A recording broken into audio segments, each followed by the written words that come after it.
House Bill 42. Imagine this. Your local state university needs new roofs and labs. The state sends a much bigger check. The small appointed board that runs the school decides where every dollar goes. You never see how or why the choices were made. What the bill says it does.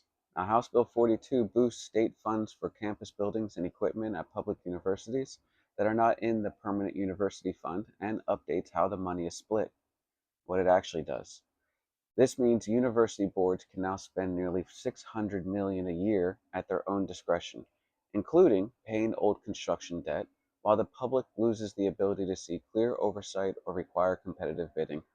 This means favored projects and vendors can move faster, while taxpayers lose a direct line to accountability. If voters also approve a related amendment, this means other schools can now split money that used to include TSTC, while TSTC loses its place at the table. Who benefits? Non-PUF university systems and their boards of regents, construction firms, bond advisors, and big vendors tied to campus projects, and regions with large university building plans. Who pays the price? Texan taxpayers and other state services competing for general revenue.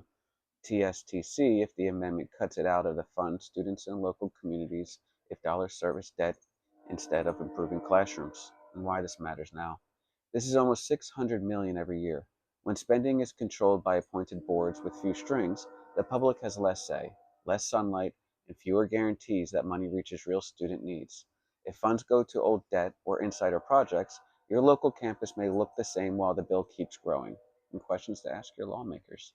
What public reporting and audits will show how each university spends the money each year? Why allow debt repayment with no guardrails instead of focusing funds on current high need projects? If TSTC is removed, how will the state make sure workforce training is not left behind? Bottom line, House Bill 42 sends bigger checks to campus boards with few strings and leaves Texans holding the risk.